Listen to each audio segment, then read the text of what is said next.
All right, here's the moment Bears fans have been waiting for. There's one specific move on the table that would flip our third down identity. Protect Caleb's rhythm and weaponize the middle of the field without sacrificing the deep shot. And it doesn't involve a diva receiver or mortgaging our future. It's the kind of acquisition that feels boring on the ticker and lethal on Sunday. In the next minutes, I'm going to walk you through why this target fits Ben Johnson's timing-based offense like a tailored root tree, what the realistic price looks like, how the contract math works, where he lines up next to DJ Moore and Rome Odunze, what changes for our red zone and 2-minute drill, and the two risks nobody is talking about. Before I tell you why, if the board breaks our way, this is the move that puts Navy and Orange back on the front foot the rest of the season. I'm talking about Jakobi Meyers, the definition of an adult in the room at wide receiver, 6'2", physical through contact, fearless on inbreakers, efficient separating versus man, and quietly one of the NFL's most dependable intermediate targets over the last 4 seasons. You've seen the profile. He works the heavy traffic windows where slants become darts and digs become back-shoulder body shots, and he rarely blinks when the safety rotates late. That's exactly where our offense has oscillated between almost and not quite when the game compresses. Now, let's be clinical. Chicago's pass game right now has 2 established pillars. Odunze stretching with pace and size, and Moore as the all-situations money route. The third spot has been a committee of role players: speed, team's value, gadget, good pro snaps, but not the steady chain mover who can live on 2nd and 8, break a nickel's leverage, and win the 3 different kinds of 3rd and 6. That role is where Ben Johnson's play sheet breathes. Dagger from a reduced split. Drift from a condensed formation, glance off RPO, shallow to sit conversion when Caleb resets the pocket. Meyers' tape is a reel of those details done right. Patient stems that don't give tells, strong hands away from frame, and the veteran awareness to sit in space when the coverage spins. He isn't flashy. He's effective, and in a playoff push, effective is a superpower. The market reality? The Raiders are in transition under a new staff, and they've listened on Meyers before. Around the league, the expectation is straightforward. If you want him in season, you pay a real pick, not a day 3 flyer. That's where Chicago's calculus gets interesting because our 2026 capital is clean enough to make a day 2 offer without crashing the long-term plan. And Johnson's system doesn't need a target hog. He needs a trustworthy problem solver who wins the route exactly as designed. Add the contract piece. Meyers has sought a rework and is on track for 2026 free agency, which makes him both a deadline rental with extension potential and a culture-fit guy you reward if the chemistry snaps in fast. For Caleb, this is the human pause button. When protection squeezes and he has to play on time, Meyers gives him the don't think throw landmark between the numbers, and that's where our biggest leap can happen in November football. Think situationally. 3rd down becomes less boom or bust because the first read on a concept like dagger or follow suddenly has an A-level separator in the slot. Red zone.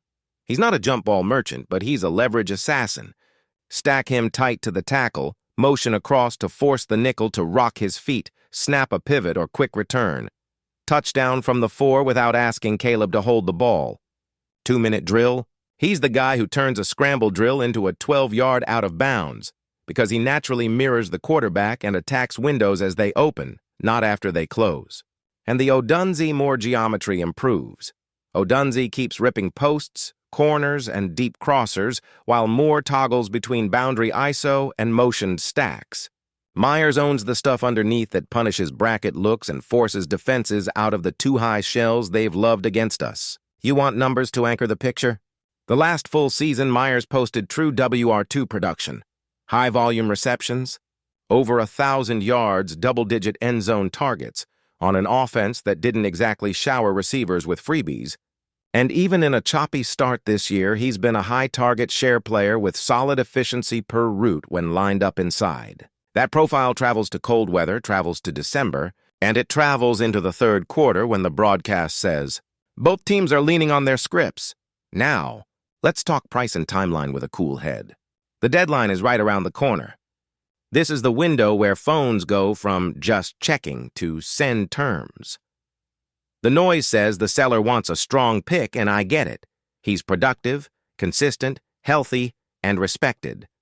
From our side, a 2026 third with a modest sweetener tied to snaps or a playoff berth is defensible. It preserves premium capital, sends a message to the locker room that the front office believes in the group, and brings in a pro who doesn't need ramp-up weeks to be useful.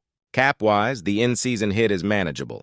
If you structure the paperwork intelligently, think void year mechanics or a light in-season, tweak, and there's no reason you can't explore an extension in January if the fit sings. Risks?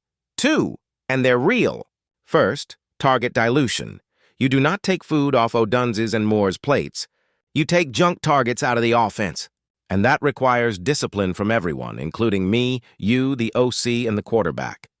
Second, the opportunity cost. That same pick could chase an edge rusher or a nickel who changes third and long, and if you miss on those spots, you feel it in January.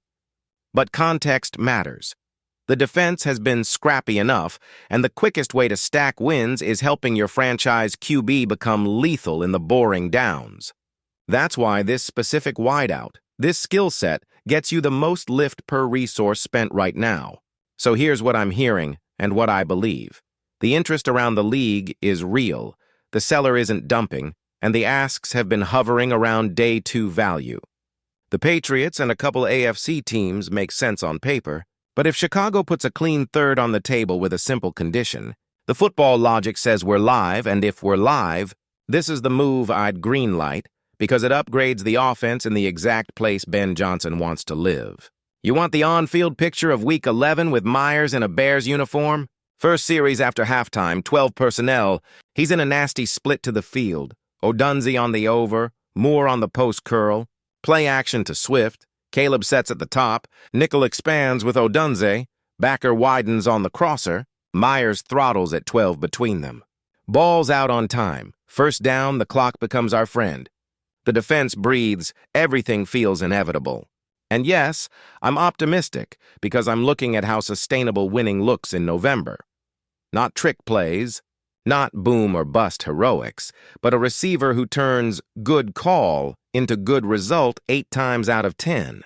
If you've ridden with this channel, you know I don't chase shiny names. I chase clean football. This is clean football. So I'll put the stake in the ground right now. If the bidding stays in the 3rd round neighborhood, I think the Bears move. And if they move, you're going to see Jacoby Myers in navy and orange doing exactly what this team needs, moving the sticks, steadying Caleb Williams, and making Ben Johnson's playbook feel lighter in the 4th quarter. Quick programming note while we're here. If you're finding value in this breakdown, tap subscribe and turn on notifications.